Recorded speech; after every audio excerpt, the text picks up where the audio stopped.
ako yung parang pinaka-bobo sa isang kwarto. Curse and a blessing maging creative. Hey guys, welcome back to Soul, a podcast on the creative soul. Today we are joined by a creative, a producer, a music video director who has been the director for some of the biggest musicians in the Philippines. He is also a business owner and the boyfriend of Kyla. We will be talking about how he started as a solo artist, being a musician and a graphic designer, to eventually becoming a director and building a team, as well as his vision for the creativity and what he does and for the Philippines in general.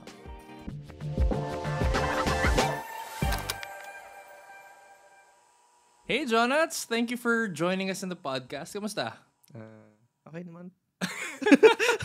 Awkward. Are you a little nervous? It's like Medyo, ano. being on the other side of the camera. Yes, ganito pala feeling. So, as a director, paano ba nagsimula yung road mo to that? Because when we met, I remember we were both in college. You were a drummer in the youth band. Yeah. Yeah. So how did this all come to be? Well, never ko din dream maging director, actually. Parang gusto ko lang talaga mag-create. And yung short form siguro nung journey ko to being a director is nung pandemic. Graphic designer kasi ako. So, drummer and graphic designer. Okay. So, di ako marunong humawak ng camera. Pero, I love designs. Okay. Yun lang yung ginagawa ko. And then, nung pandemic, syempre, we need to adjust to the situation, Yeah. which is no face-to-face, no anything. So, nauso nun yung product photography. Okay, yeah. Yeah. So, Yung mga sushi bake, ganun. food, ganyan. Oo. May nag-top sa akin na friend. Kinuha kong production designer, which is never ko ginawa sa buong buhay ko. And nung nagpa-prod design ako, syempre, in order to create something as a production designer, need mo ng story. Bakit yun yung design nung space, 'di ba? So parang unti-unti yung treatment nagre-revolve na siya around dun sa production design na ginagawa ko. Okay. And then since 'di ba na-mention nga kanina na nasa music industry ako. May mga artist friend ako na, "Uy, 'di ba nag-shoot ka ng music video?" Sabi ko, oo, hindi. Production designer. Gawan mo naman ako ng music video. Yun, yung friend ko. Yeah. Tapos parang, sige, try natin. Tapos Okay. nag-work siya. Tapos hanggang sa unti-unti yung track ko from being a production designer, nagiging director na. Yeah.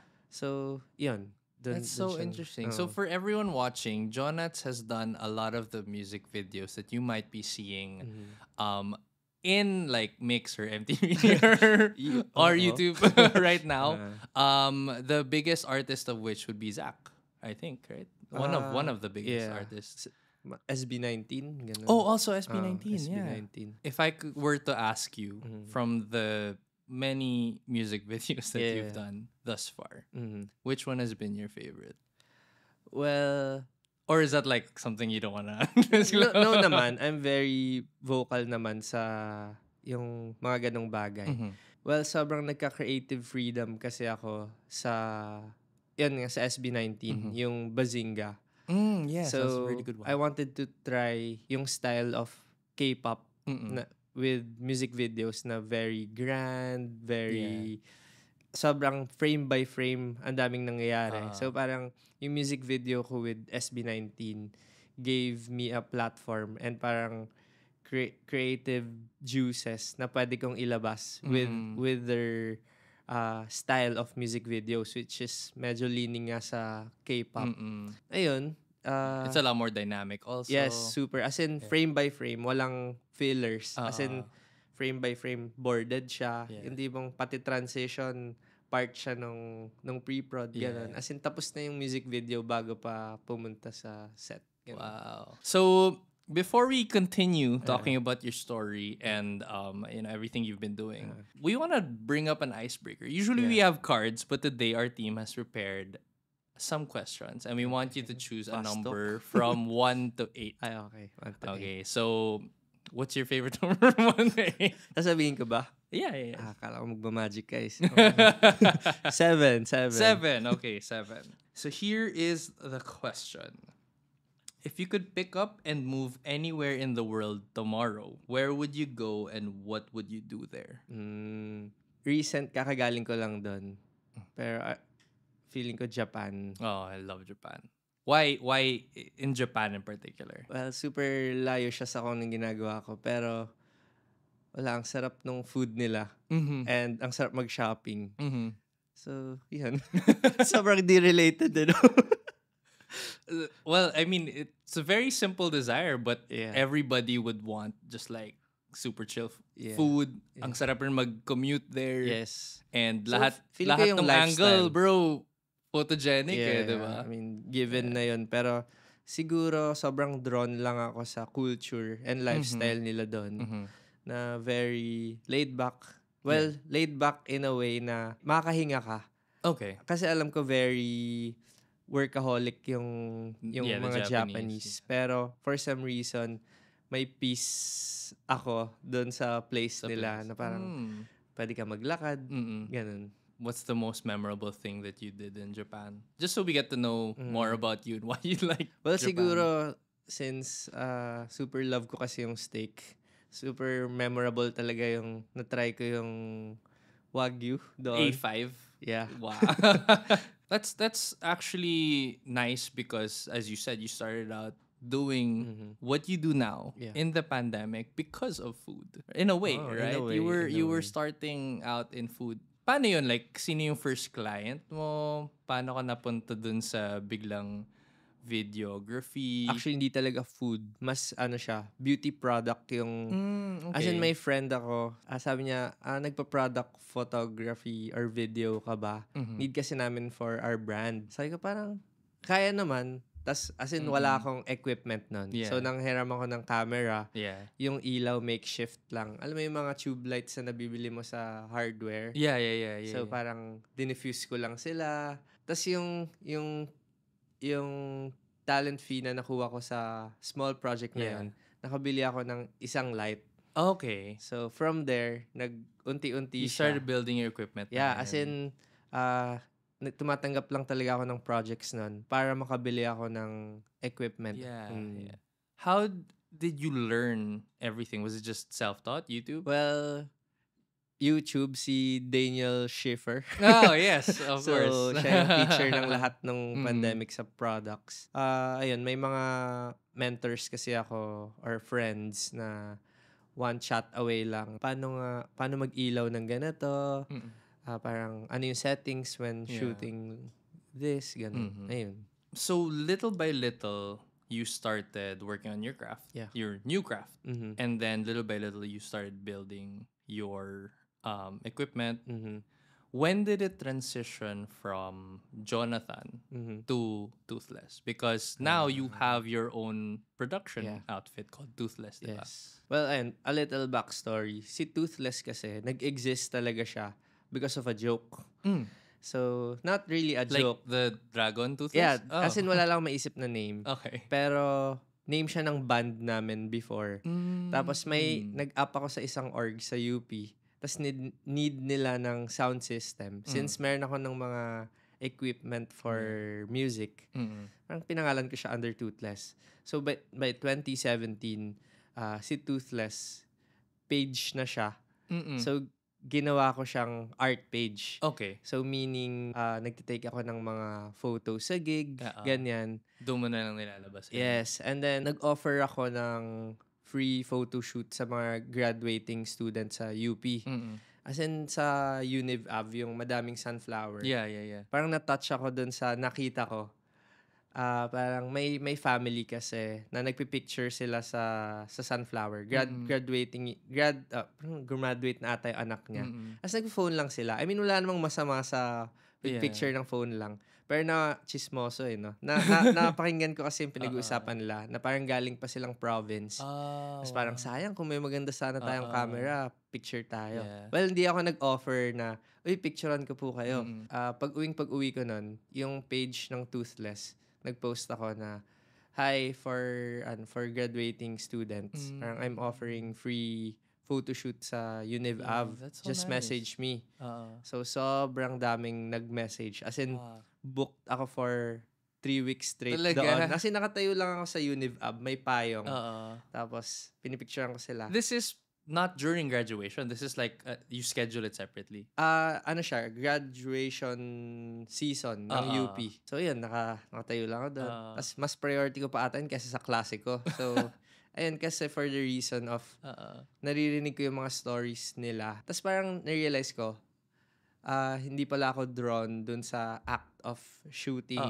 More of dun sa stories na naririnig ko sa mga pino-photograph ko. Yeah. Dun talaga nag-start si Toothless. Nakilala siya sa photography ng graduates. Yeah. Matic may niche ka na nun. Oo, so parang, kontakin nyo si Toothless for grad pics. Tapos nag-grow siya into studio photography. Okay. So sa house ko, may parang open area doon.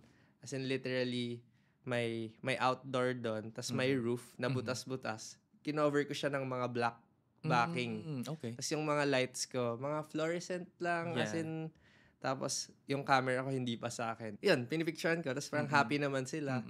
This was paid na? Paid na pero super small. As in yung tipong enough lang siya to pay the prints. Kasi ipiprint yung photo nila eh. Yun yung legit grad photo nila. Sa'yo nang galing? Oo nga eh. Wow. Parang hindi ko nga alam kung tama bang in-offer ko yun. Pero happy naman sila. Oh, yeah. So you found a sense of purpose in, I guess, in helping people? Pwede. Bakit pwede? And I mean, hindi ko siya nakita ng, I'm helping people while I'm doing this. More of interested lang talaga ako sa story ng mga graduates. UP, sobrang laki niyang school. Yes. Tas sobrang, yung types of people, sobrang iba-iba talaga. Yeah. Sobrang diverse. May isa pa, tapos na yung shoot niya, nandun pa din siya. Basically, natapos niya yung buong day. Nung parang 5 yung nakasked nun. Nandun lang siya. Sabi ko, ba't ang dami mong kwento? Tapos parang nakakasad yung answer niya. Sabi niya, wala kasi akong friend na mapagkukwentuhan ko. So parang wala lang. Nakahanap siya ng friend in you. Parang ganon. Okay, sige, kwento ka lang. So yun, nag-start nga si Toothless as a single or solo project. And parang it grew lang into a team nung medyo nandun na ako sa music video season ko. Which is hard to do if mag-isa ka lang. Right. So, ayun, ganun yung growth niya from solo to... Yeah. So, it was, you'd say 2020 up until now. So, thereabouts 3.5 years? Siguro, kailan ba nag-start pandemic? 2020. 2020? Yeah. Grabe. Yeah, bro. 4 years ago. 4 years ago. Siguro may solid 1 year din nung pandemic na mag-isa pa din ako. As in, natuto ako mag 3D kasi yung clients lang na pumapasok is solar panel. Tapos, ang kailangan nila is 3D artist. Tapos parang ako, kaya yan. So, parang natuto ako ng 3D ng wala sa oras. Okay. Pero, thank you. Kasi, parang usually, ganong way talaga ako natututo. Parang may project, tapos tatanggapin ko. Tapos, pag di ko kaya, magta-top na lang ako ng ibang people. Pero, tatry ko lahat ng best ko na ako muna yung gumawa. So, it was really out of necessity that this project became a business? Pwede. Pero, meron kasi akong dream with the creative community. Na parang, nung wala pa akong studio and all, ang like ko sinasabi sa mga friends ko, uy, punta kayo sa studio ko. Tapos pagpunta nila sa bahay, saan yung studio mo? Ito yun. Kwarto mo lang to eh. So parang kinukwento ko kasi, kaya ako kasi sinasabi na punta kayo sa studio ko. Kasi parang dream ko magka-studio na feeling mo, bumisita ka lang sa bahay ng friend mo. Pero paglabas mo sa studio na yon or sa room, parang may urge ka or parang may itch ka to create. Kasi yung conversation natin, yung parang feeling of creating something from nothing. Parang na-inspire ka sa pinagkwentuhan natin sa space na to. And parang in the future, gusto ko rin ng place na, kunyari, may project ka, kahit di ako kasali, punta ka dito, dito mo gawin. Parang gusto ko lang yung feeling na may nagke-create sa paligid ko. So siguro madami akong nabudol na creatives na sumakay doon sa vision ko. And parang people started, uy bro, di ba may prod team ka? Sabi ko, ako lang yun. Parang pwede baka game ka maging part ako, sali ako, mag-resign kasi ako sa work ko. Baka need mo ng extra hand. Sabi ko, sige. Pero hindi kita mababayaran ng full time. Project-based tayo. Okay lang. So yun, ganun siya nag-grow hanggang sa naghatak-hatak na. Where did this vision come from? Was it when you met studio, nagsisimula ka na as a photographer noon? Or was it nung drummer, musician days mo pa? Actually, musician eh. Yung studio na... Yung nasa isip mo is a audio studio? Siguro hybrid. Okay. Ano siya, creative space talaga. Kung gusto mo kung songwriter ka, tas gusto mo mag-create ng music, punta ka dito. May tools ako for it. Tas gawa na rin natin ng visuals. Kunyari, nung pandemic, yung mga naging ka-close ko nun, si Keiko Necesario, parang 1 week, 2 weeks siya nandun lang sa studio. Susulat.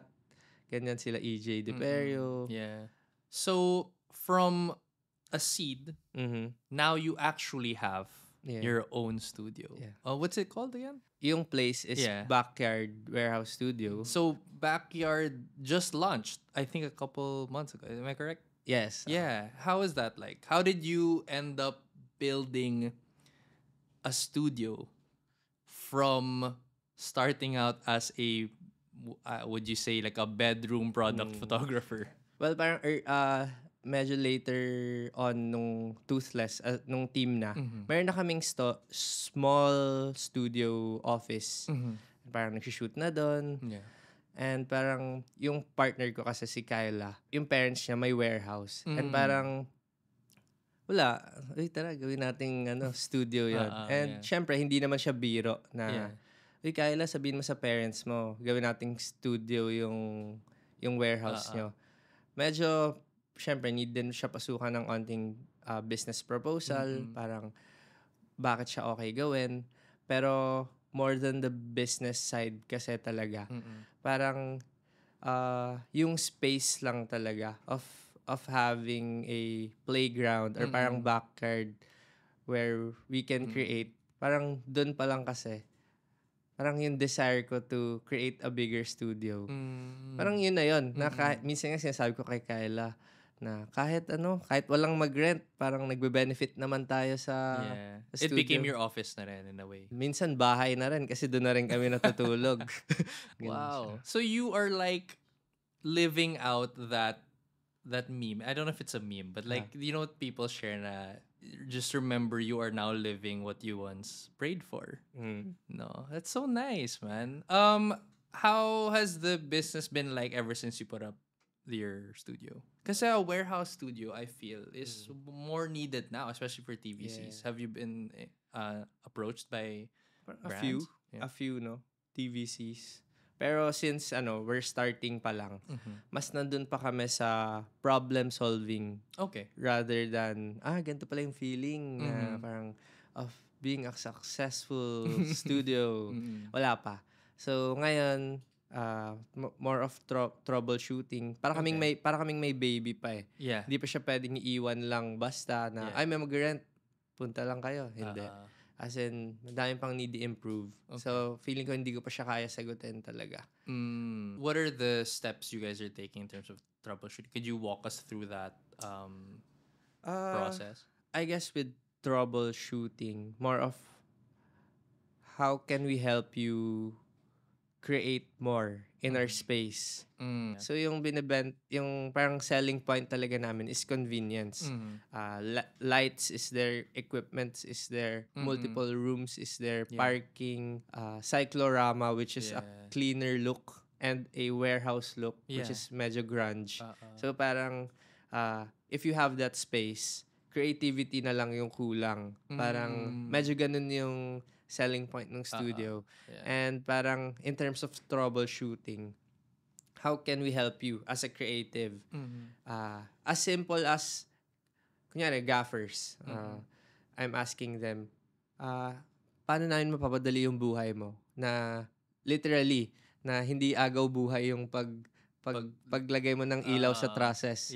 So, suggestions niya, sana may rails, as in kung kaya motorized, or baka pwede yung lights nakamount na dyan, since standard naman yung lights nyo. I guess clients won't mind kung yan na yung gamitin. Or parang yung mga simpleng ganon na medyo creative service siya more than client service na dahil binabayaran nila tayo, gawin natin to. Parang may mindset kami ni Kyla na if we're building a studio, dapat gusto natin gamitin yung studio with comfort and ease. Ganun. Kumbaga, if it's something that you would also want to consume, most likely the clients would be down for that. Yeah. Actually, yung clients wala naman masyadong pake. So, mas yung creatives talaga din So, that's nice, man. So, let's talk about maybe the journey. Yeah. What was it like when you were doing things alone? And then, what's the difference now that you have a full dedicated team? Yeah. So, well, nung mag-isa pa lang ako, I was praying for a team. As in, grabe, siguro, ano kayang feeling nung mga production team na lahat ng roles may gumagawa? Yung tipong sila magdadala ng food, meron, camera lang talaga yung iisipin niya, meron lights lang. So, na-experience ko na from pre-prod to post-prod, mag-isa lang ako. And parang, nag-ignite siya ng dream nung mag-isa pa lang ako na parang I wanna be good at this kasi para pag nag-require ako ng team, alam ko rin yung pinapagawa ko sa kanila na hindi siya more of leadership talaga siya nung solo pa lang ako. Nakikita ko yung team colleagues ko talaga. Okay. Hindi under me. So parang collaborators, partners, yes. And nung solo pa lang ako, very clear yun sa mind ko na, okay, I will learn all of these skills para pagdating nung time na may team na ako, pag may tanong sila sa akin, kaya ko sagutin. And then parang fast forward, nung nagka-team na ako, na-miss ko naman yung moments na mag-isa lang ako. Kasi, kunyari, nami-miss ko din minsan mag-camera operator, minsan nami-miss ko maging production designer, minsan nami-miss ko mag-edit. And parang different challenge siya, yung pagiging solo and being a part of a team or leading a team. I guess yung pinaka natutunan ko with creating a team is you have to trust your team members. As in from a small detail na make sure mo na pakain mo lahat to as big as kailangan lahat ng shots sa shot list makuha mo. Kasi pag hindi natin nakuha yan, wala tayong output. Diba? So parang before kasi nung nag-start pa lang ako with the team, sobrang micromanage. And parang ang nangyayari, nawawala ng ownership yung mga people na kasama mo sa team. So, unti-unti kong natutunan to let go and trust yung mga inassign or inappoint mo dun sa roles nila. And parang until now, honestly, medyo challenge pa din siya. Kasi wala vision mo siya And parang if you're working with other people, there are chances talaga na minsan disaligned sa vision mo yung gagawin nila. So parang as a leader, yung challenge is how will you communicate clearly pero collaborative pa din. Ayun, actually natutunan ko siya pero until now I'm still learning. Yeah. It's a consistent process of learning. You were talking about the difficulty in leadership and especially being a director, you have to be precise with your vision. It's your vision. But sometimes there's a misalignment with how your team members perceive that vision. Yeah. So maybe you've learned some tips and tricks along the way on how to communicate effectively your vision while also keeping that collaborative spirit. You have to invest in your teammates. Yeah. Na as simple as anong ginawa mo yesterday? As in kamustahin mo sila.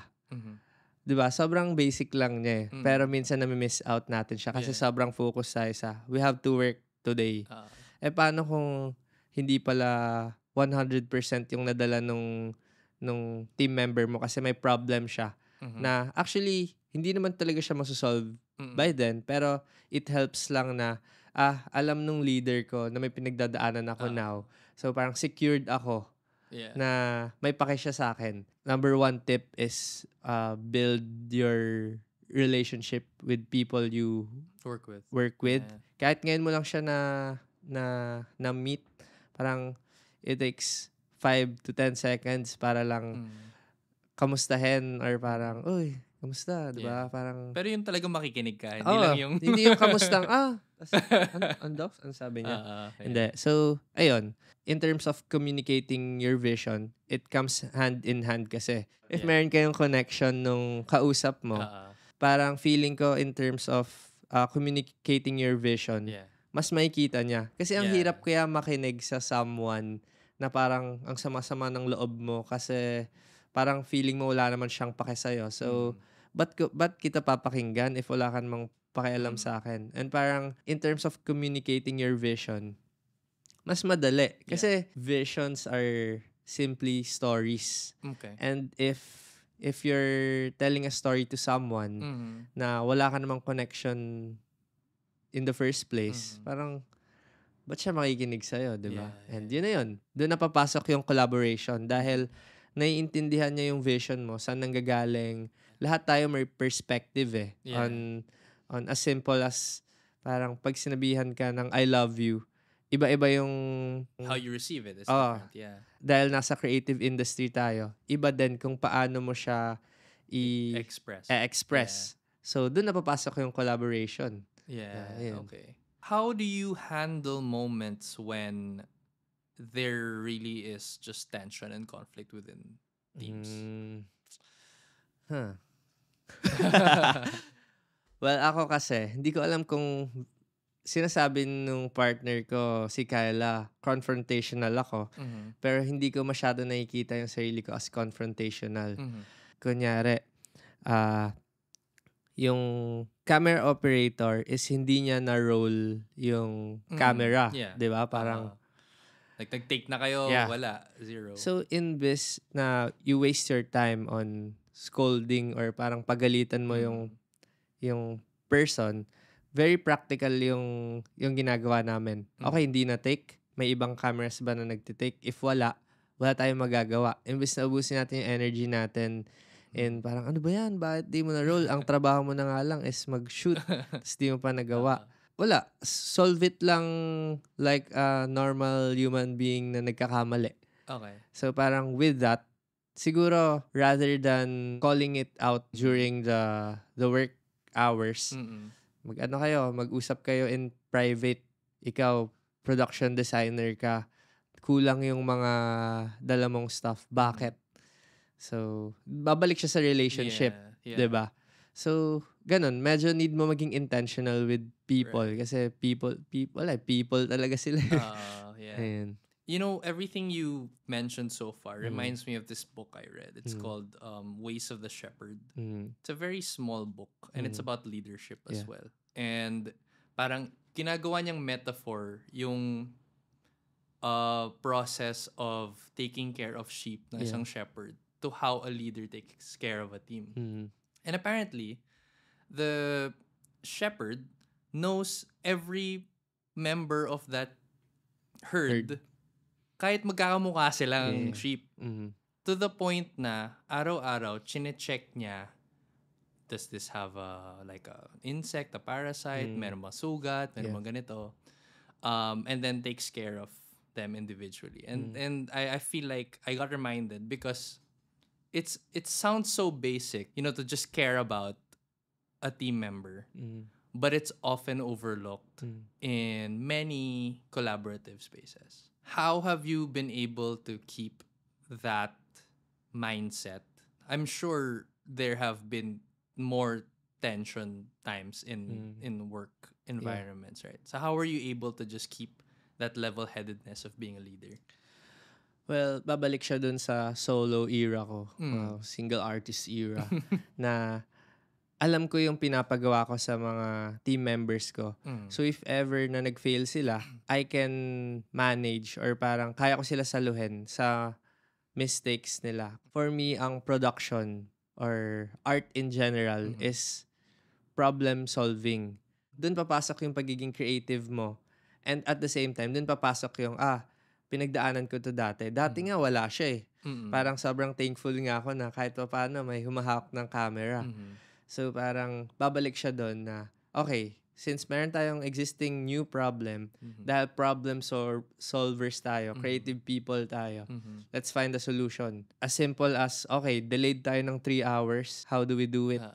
Need mo ulit yung team mo. Yeah. Okay, department, production design, DOP, how do we do this? Yeah. Na hindi nawawala yung message. Pero, ganun. Yeah. So, wala. Ano talaga siya? Sobrang situational na need mo nung team mo. Hindi siya kayang isolve ng one person. Right. So it's both accepting the reality that the production process is a team process. Yes. But at the same time, finding that sense of gratitude in a way na buti nga may team ako eh. Yeah. Kasi you came from that solo mode. Yeah. I want to get to know more about you. And perhaps your journey in creating this business, right?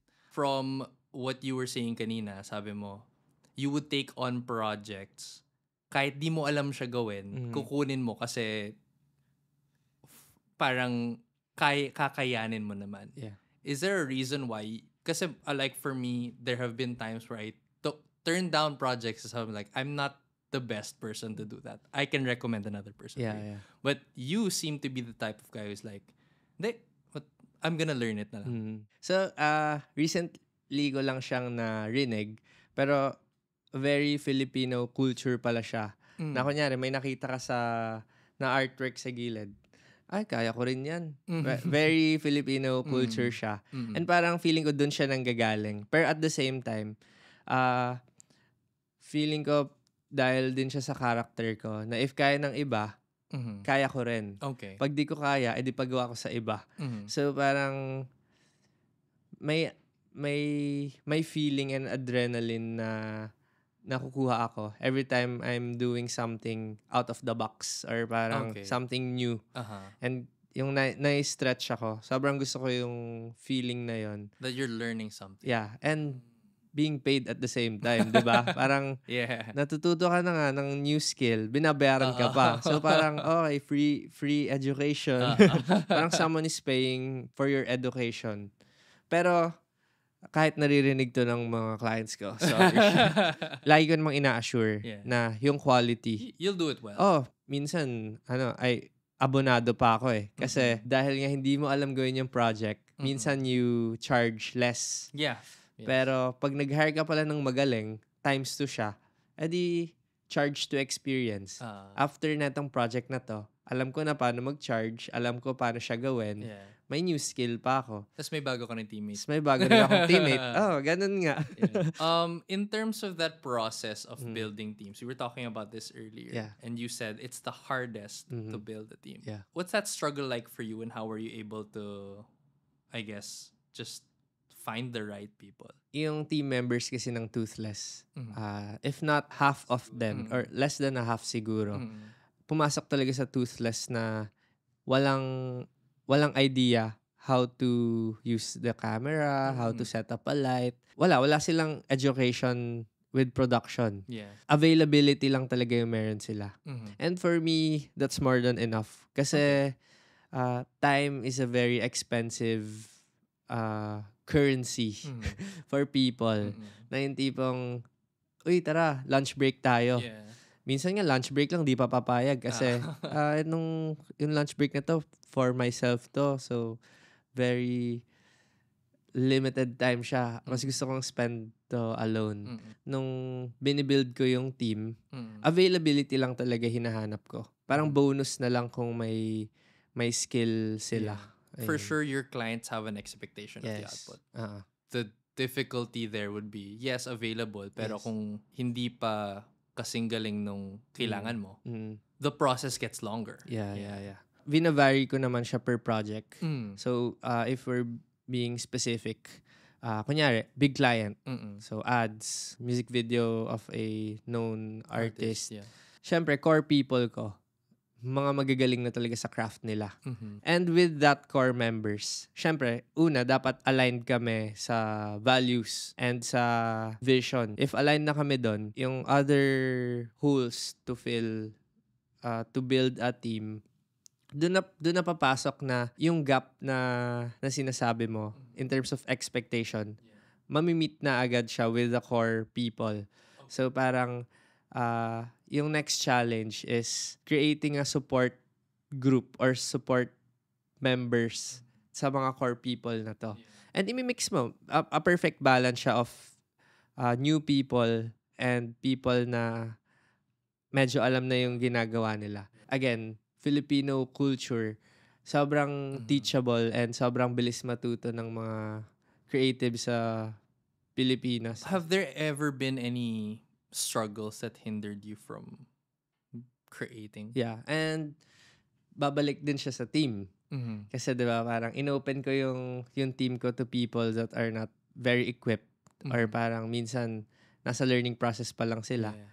Minsan added weight or parang ginusto ko siya eh. So parang dun siya, magte-take up siya ng more effort for me to create something. Parang yun yung route na pinili ko. Na parang to walk with creatives that are just starting. And minsan, parang yung challenges niya for me as a studio owner or parang creative leader, doble yung iniisip mo. Yeah. Creating and parang shepherding. Yeah. So, more of very relational yung challenge sa akin rather than yung creative aspect. Yeah. How are you able to manage doing both, juggling the creative decisions as well as leadership on days that you are not okay? Well, it helps na I have yung closer friends or yung partner ko to process things. Okay. Na ba't ganito? Parang ginusto ko naman to pero parang ayoko na mag-create dahil dito. Yeah. Yung creative people kasi kung gaano sila ka-creative in doing creative works, ganon din sila ka-creative mamoblema. Gets ba? Na parang a creative has a lot of chaos that needs to be ordered. Feeling ko curse and a blessing maging creative kasi kung ano-anong pumapasok sa isip mo. Yeah. Yung mga simpleng, bakit ganun? Parang yung team members ko, ako nag-equip sa kanila. Pero mag-isa ako ulit sa shoot ngayon kasi lahat sila may mga sariling project. For me, in order to stabilize that mindset or that idea, babalik ka sa purpose mo. Ba't ka ba nag-create? Ba't ka ba nag-equip ng mga people? Ba't mo ginagawa yung ginagawa mo? And if you're a creative and you have that purpose embedded on you, parang sobrang daling mag-recover na, ginagawa ko naman to dati, mag-isa naman ako lagi. Anong pinagkaiba ngayon? Ganon. It's not invalidating yung nararamdaman mo in the present. Yeah. But it's just being rooted with your purpose of why you're doing your creative stuff. Yeah. You mentioned 2 questions. Yes. Diba? Why are you doing what you're doing and why are you equipping others? Yes. Can you answer that for us? Yung ano muna, why am I equipping other people? These people, kasi at some point of my life, ako sila. As in, alam mo yun, longing for growth. Saan ba ako makakahanap ng mentor? Which is, sa totoo lang, until now, naghahanap pa rin ako ng ganun. Kasi, natural sa people mag-grow and mag-learn. So, parang, if walang gumawa nun for me before, which is parang sobrang grateful ako na yung people na nag-surround sa akin is mga generous creative. Usually sa creative industry kasi trade secrets, di ba? Yeah. Parang, ba't ko ituturo sa ito? Dinawalan ako ng work. Parang baligtad sa pinanggalingan kong community. Ito lahat ng alam ko. ituturo ko sa'yo. Para by that time na need ko ng another me, pwede mo akong tulungan. Sobrang in demand ng being a creative. Yeah. So, hindi ko gets bakit hinuhoard siya ng mga established creatives. And for me, isingit ko lang. Umattend kasi ako ng isang church conference, Hillsong Creative Conference. May inattendan akong isang masterclass. Ang question sa kanya, what do you do if other churches steals your way of creating? Sabi niya. Really good. Kasi we're doing it for that one cause is to forward the kingdom of God, diba? Why will I be selfish with the knowledge that I have? I'm tapped into a infinite creative God. So parang if unlimited yung source ko ng creativity, parang ba't ako matatakot na i-share to? Kasi parang I wanna create a new culture in the creative industry na accessible yung mga nilook up ng creatives to share their knowledge. Yeah. Feeling ko hindi naman na siya long way kasi may mga ganito na nga Yeah. 'di ba? Actually sobrang practical niya eh. Nag-change talaga ng life yung pagiging creative. Work to eh, 'di ba? And parang hindi siya natatapos na I'm empowering a creative. Yeah. Nagiging creative siya. Hindi, nagkaka-work siya. Ayun, parang yun lang talaga yung purpose ko. Parang to create a new culture of creative sharing their knowledge with one another. So it really goes hand in hand with what you want. Yeah. The purpose of doing what you do is essentially the purpose of why you want to help others also and why you want to build a team. And that's what Toothless is about. Yeah.